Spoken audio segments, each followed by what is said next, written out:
Thank you very much. Ms. Burke, I'm having trouble understanding the point you're making. You went to UVA. I did.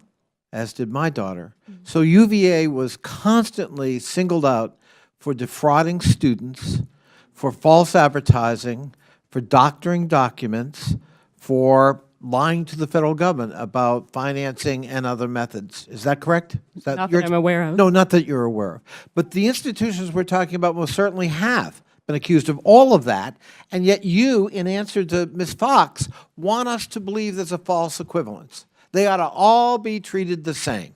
That's your testimony. I'm saying that the rules should be applied across the board. Why would we do that if one is a problem and the other is not? Why wouldn't we try to protect consumers by distinguishing between the two? Because we're not, because we don't apply the rule universally. No, you're missing the point. When we see a problem with one category and not the other, why wouldn't we be logically in our right to distinguish in the law so that we are dealing with the problem Mr. Infusino had and you didn't? No one is dismissing that there is waste and fraud and abuse in higher education and that there are bad actors in every sector. Yes, that's your testimony, which you continue to repeat a false equivalency. It's a problem across the board. As a matter of fact, it is not. We just heard Mr. Halpern say, no, there's a distinction to be made here. And that's why it's reflected in the law. And what you would do, if you had your way, is have us dilute that law so that, in fact, we couldn't protect people like Mr. Infusino from being defrauded by these institutions.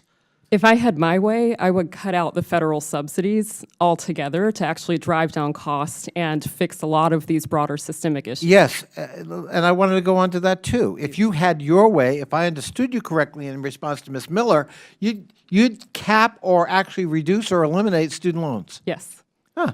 Would you do the same for GIs when they're returning from service? So that was a pre-1965 issue, and it was, in fact, the first time the federal government really got involved in student lending. One could say it was a toehold to student lending, but what we know for sure is that post-1965, separate from the GI issue, that accelerated it. What about the GI issue? Because we updated the GI bill actually during George W. Bush's administration. In fact, it was a colleague from Virginia, Mr. Webb, who took great pride in that. So, I mean, we upgraded that. Should we get rid of GI loans for education for returning veterans? Because, after all, according to your testimony, presumably, it contributes to the problem. Service members have put their lives on the line for our country, and no, but that's not the issue. Excuse me, I only have a little bit of time. Forgive me for interrupting, but I mean that's really not the issue, is it? The issue isn't who put their lives on the line. The issue is the infusion of money that is contributing to the problem. According to your testimony, money is money. Whether it goes to GIs or whether it goes to students like Mr. Infusino, it's corrupting the system. It's filling the funnel that you say contributes to the problem.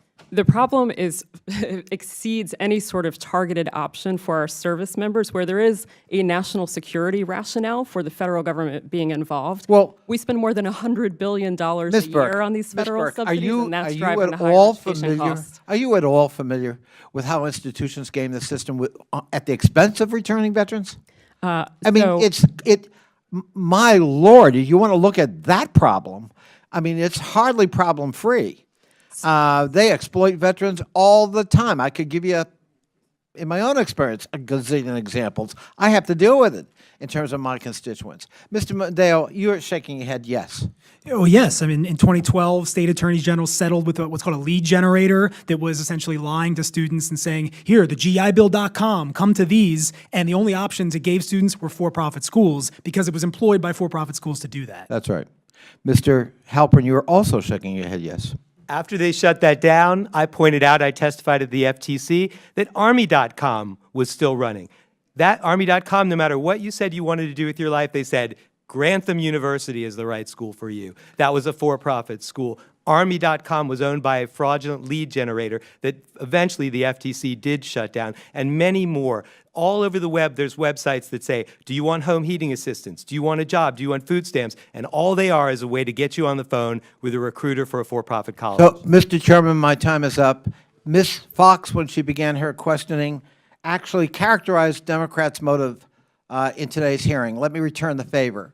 If we listen to the Heritage Foundation testimony and heed it, we are protecting people who are defrauding our students all across the United States. I yield back.